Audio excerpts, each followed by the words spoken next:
बोलिए विष्णु भगवान लक्ष्मी माता की जय। मैं आप सभी को ये बताना चाहती हूँ कि हमारे 2 चैनल और भी हैं, मधुर भजन और आरती के लिए मन रखिए और डेली जनरल नॉलेज के क्वेश्चंस के लिए लर्निंग बाय डूइंग। इन दोनों के लिंक डिस्क्रिप्शन बॉक्स में दे दिए हैं, एक बार आप जाकर देखिएगा जरूर। आज मैं पौष शुक्ल पक्ष की एकादशी पुत्रदा एकादशी व्रत कथा सुनाती हूँ। अगर आपको अच्छी लगे तो लाइक शेयर सब्सक्राइब जरूर कीजिएगा।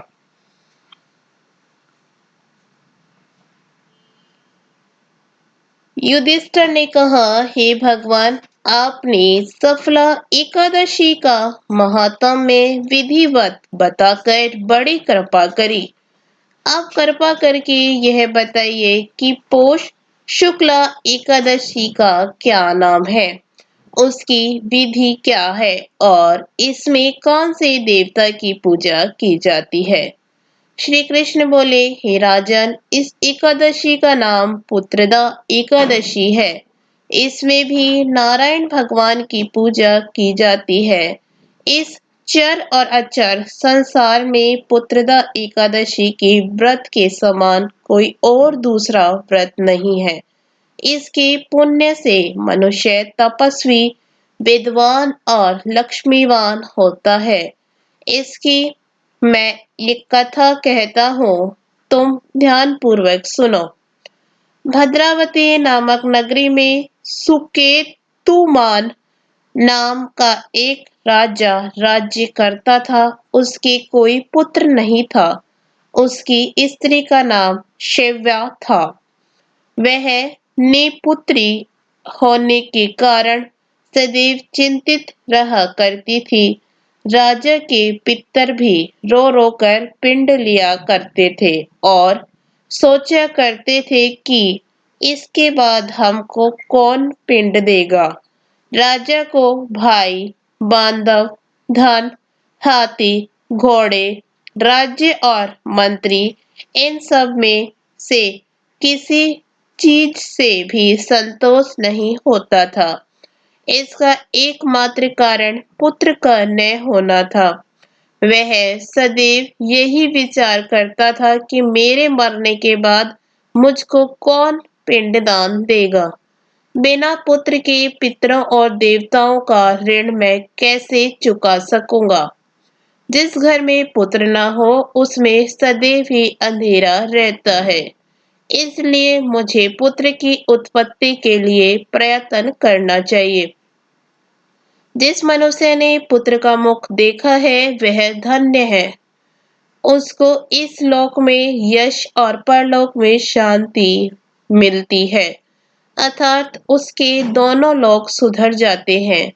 पूर्व जन्म के कर्म से ही इस जन्म में पुत्र, धन आदि प्राप्त होते हैं।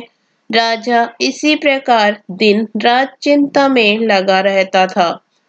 एक समय राजा ने अपने शरीर को त्याग देने पर का विचार किया, परंतु आत्मघात को पाप समझकर उसने ऐसा नहीं किया। एक दिन राजा ऐसा ही विचार करता हुआ अपने घोड़े पर चढ़कर वन को चल दिया और पक्षियों व वृक्षों को देखने लगा। उसने देखा कि वन में मृग, व्याघ्र, सुअर, सिंह, बंदर, सर्प आदि सब भ्रमण कर रहे हैं। हाथी अपने बच्चों और हथनियों के साथ घूम रहा है। इस वन में कहीं तो गीदड़ अपने कर्कश स्वर में बोल रहे हैं, कहीं उल्लू ध्वनि कर रहे हैं। वन के दृश्यों को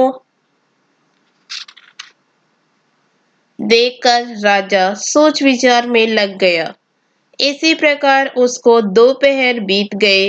वह सोचने लगा कि मैंने कई यज्ञ किए, ब्राह्मणों को स्वादिष्ट भोजन से तृप्त किया, फिर भी मुझको यह दुख क्यों प्राप्त हुआ। राजा प्यास के मारे अत्यंत दुखी हो गया और पानी की तलाश में इधर उधर फिरने लगा। थोड़ी दूर पर राजा ने एक सरोवर देखा। उस सरोवर में कमल खिल रहे थे। तथा सारस, हंस, मगरमच्छ आदि विहार कर रहे थे। उस सरोवर के चारों तरफ मुनियों के आश्रम बने हुए थे। उस समय राजा के दाहिने अंग फड़कने लगे। राजा शुभ शकुन समझकर घोड़े से उतरा और मुनियों को दंडवत प्रणाम करके उनके सामने बैठ गया। राजा को देखकर मुनियों ने कहा, हे राजन, हम तुमसे अत्यंत प्रसन्न हैं। अपनी इच्छा कहो। राजा ने उनसे पूछा, महाराज, आप कौन हैं और किस लिए यहाँ आए हैं? सो कहिए। मुनि बोले, हे राजन, आज संतान देने वाली पुत्रदा एकादशी है। हम लोग विश्वदेव हैं और इस सरोवर पर स्नान करने के लिए आए हैं। इस पर राजा कहने लगा कि महाराज, मेरे भी कोई संतान नहीं है। यदि आप मुझ पर प्रसन्न हैं तो एक पुत्र का वरदान दीजिए। मुनि बोले, हे राजन, पुत्रदा एकादशी है।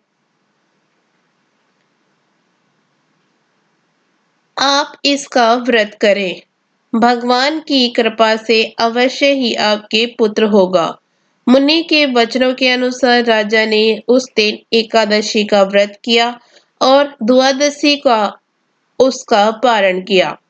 इसके पश्चात मुनियों को प्रणाम करके राजा अपने महल में वापस आ गया। कुछ समय के बाद रानी ने गर्भ धारण किया और 9 महीने के पश्चात उसके एक पुत्र हुआ। वह राजकुमार अत्यंत शूरवीर, धनवान, यशस्वी तथा प्रजापालक हुआ। श्री कृष्ण भगवान बोले, हे राजन, पुत्र की प्राप्ति के लिए पुत्रदा एकादशी का व्रत करना चाहिए। जो मनुष्य इस महात्म्य को पढ़ता या सुनता है, उसको अंत में स्वर्ग की प्राप्ति होती है। इसके साथ ही पुत्रदा एकादशी व्रत की कथा समाप्त हुई।